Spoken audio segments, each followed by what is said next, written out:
CBSE board মাধ্যমিক পরীক্ষায় 98.6% number পেয়ে দুবরাজপুরের নাম উজ্জ্বল করল দুবরাজপুর ডিএভি পাবলিক স্কুলের ছাত্র আনস সাহু। ভোটের আবহে সিবিএসই বোর্ডের মাধ্যমিকের ফল প্রকাশিত হলো বুধবার। বছরের প্রথম দিন অর্থাৎ পয়লা বৈশাখের দিন আনন্দের খবর দুবরাজপুরের সাহু পরিবারে। 98.6% নাম্বার পেয়ে সিবিএসইর মাধ্যমিক পরীক্ষায় উত্তীর্ণ হয়েছে আনস সাহু। দুবরাজপুর পৌরসভার 1 নম্বর ওয়ার্ডের বাসিন্দা এই মেধাবী দুবরাজপুর ডিএভি পাবলিক স্কুলের ছাত্র। বন্ধুর ফোনে রেজাল্টের প্রথম খবর পায় আনস। সাফল্যের খবর পেয়ে স্বভাবতই খুশি সে। আনসের স্বপ্ন আইএএস অফিসার হওয়ার, তার প্রস্তুতিও শুরু করে দিয়েছে সে। প্রথম বড় পরীক্ষায় সাফল্যের পর কি বলল আনস, শুনুন। এটা খুব আনএক্সপেক্টেড ছিল যে আমাদের রেজাল্টটা নিয়ে খুব বলছিল, মানে সিবিএসই ওয়েবসাইটে আমাদের দেখাচ্ছিল 20 এপ্রিলের আগে বেরোবে না, কিন্তু 15 এপ্রিলেই সমস্ত অ্যাপ ডিজিলকারে সব আপডেট দেখাচ্ছিল যে it will be coming soon shortly. তো একটা এক্সপেকটেশন ছিল যে হতে পারে, হয়তো আজকে বেরোতে পারে রেজাল্ট। ইভেন আমি দুপুরবেলা খেয়ে দিয়ে মানে ঘুমাতে গিয়েছিলাম, তারপরে সবাই বলছে রেজাল্ট বেরিয়ে গেছে। আমাকে একটা আমার বন্ধু প্রত্যুষ, সে ফোন করে আমাকে জানালো যে ব্যাপারটা, যে রেজাল্ট বেরিয়ে গেছে। তারপরে আমি রেজাল্টটা খুললাম, তারপরে দেখলাম যে আমি 98.6% পেয়েছি। আমার 99% ক্রস ছিল, তবু আমি যেটা আমি ইংলিশে আমার 96 এসছে, তাই জন্য আমার পার্সেন্টেজ নাছাড়া আমার সবই অলমোস্ট, যেমন সায়েন্সে আমি 100/100 পেয়েছি, বেঙ্গলিতে 100/100 পেয়েছি, এআই 100/100 পেয়েছি, এসএসটিতে 99 পেয়েছি। তো অল ওভার ভালো হয়েছে। এবার ইংলিশটা আমার এক্সপেকটেশন অনুযায়ী আমি এক্সপেক্ট করেছিলাম 100, বাট যেটা এলো সেটা 96। বাকি সবই আমার মোটামুটি ঠিকই গেছে। এখন আমি প্রিপারেশন করছি জয়েন্ট এন্ট্রান্স এক্সাম জেইর জন্য।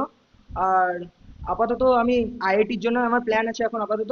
তারপরে আইআইটির পরে যদি আইআইটি হয়ে যায়, তারপরে আমার গ্র্যাজুয়েশন কমপ্লিট করার পরে আমি সিভিল সার্ভিসেসে অপ্ট করতে চাই। আমার স্বপ্ন এখন আপাতত ইন্ডিয়ান অ্যাডমিনিস্ট্রেটিভ সার্ভিসে যাওয়া, মানে এটা আমার ড্রিম।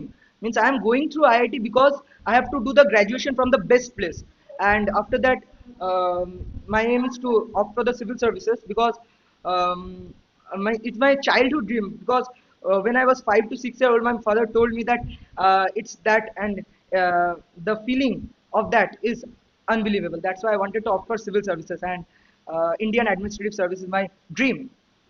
ছেলের রেজাল্টে খুশি বাবা মা থেকে শুরু করে স্কুলের শিক্ষক শিক্ষিকা পাড়াপড়শি সকলে। আনসের বাবা মায়ের ইচ্ছে ছেলের স্বপ্ন পূরণ করা। ছেলের স্বপ্ন পূরণই তাদের কাছে একমাত্র লক্ষ্য। আনসের রেজাল্টে আনন্দের বাতাবরণ দুবরাজপুর ডিএভি পাবলিক স্কুলেও। ছাত্রের প্রত্যাশিত রেজাল্ট হওয়ায় খুশি প্রধান শিক্ষিকা থেকে শুরু করে স্কুলের সকল শিক্ষক শিক্ষিকা এবং ছাত্রছাত্রী সকলে। শুধু আনস নয়, স্কুলের সামগ্রিক ফলাফল ভালো হয়েছে বলে জানিয়েছেন দুবরাজপুর ডিএভি পাবলিক স্কুলের প্রধান শিক্ষিকা প্রিয়াঙ্কা কর্মকার। প্রদীপ দাসের রিপোর্ট, নিউজ বার্তা।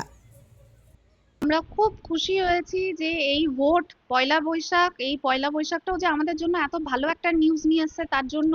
এবং আনসকে তো best of luck for his future. আনসের খুব ভালো রেজাল্ট হয়েছে। হি হ্যাজ গ্র্যাবড 98.6%, যার মধ্যে অনেক কটা সাবজেক্টে 100/100 পেয়েছে। যেরকম বাংলাতে 100/100 পেয়েছে, তার সাথে ও এআই এ 100/100 পেয়েছে, এবং সায়েন্সেও 100/100 পেয়েছে। ও খুব সুন্দর রেজাল্ট করেছে, এবং তার সাথে আমাদের আরো কিছু ছাত্রছাত্রীরা আছে যারা ভালো রেজাল্ট করেছে। এইবার আমাদের স্কুল থেকে 40 স্টুডেন্টসরা অ্যাপ্লাই করেছিল 10th এর জন্য, এবং 40/40 students all have passed their exams. আর তা বাদেও 100% পাস পার্সেন্টেজ থাকার সাথে সাথে আমাদের টপ স্কোরারের মধ্যে আংশ তো আছেই, এবং তারপরে একদম হাড্ডাহাড্ডি লড়াই হয়েছে বাচ্চাদের, মানে 97%-এর মধ্যে আমাদের অনেক কটা ছাত্রছাত্রী। যেরকম আনস সবসময় ভীষণ সিনসিয়ার ছিল পড়াশোনাতে। ও পড়াশোনার ব্যাপারে কোনো কম্প্রোমাইজ কোনো দিন হয়নি, এবং স্কুলের কোনো টাস্ক বলা হলে পরে ও সেটা সবসময় প্রায়োরিটি বেসিসে ও কমপ্লিট করতো। তা বাদে ওর যখন যা ডাউট থাকতো, এমনকি পরীক্ষার আগের দিনও বা তার হয়তো দুদিন আগেও ও কিন্তু টিচারদের থেকে ওর ডাউটস গুলো ক্লিয়ার করতো। এবং তার সাথে শুধু স্কুলেরই বলবো আমি তা নয়, তার বাবা মারাও ভীষণ সাপোর্টিভ, মানে পেরেন্টসরাও অত্যন্ত ভাবে সাপোর্টিভ, এবং সেটা না হলে কিন্তু একটা বাচ্চা আজকালকার দিনে এত ভালো রেজাল্ট করে না। আনস টিচার্সদের প্রতি ভীষণ রেসপেক্ট দেয়ও। এবং মানে স্কুলের ফ্রেন্ডসদের সাথেও এই স্কুলে অনেক বছর ধরে আছে এবং আজকেও এসেছিল সকালে দেখা করতে। ও বলছিল যে ম্যাডাম আমাদের স্কুলটা তো এবার ছাড়তে কষ্ট হচ্ছে, তবে যেতে তো হবেই। 11 12 তো বেস্ট অফ লাক ওর ফিউচারের জন্য। খুব ভালো রেজাল্ট করেছে এবং পড়াশোনাতে ও ভীষণ সিনসিয়ার।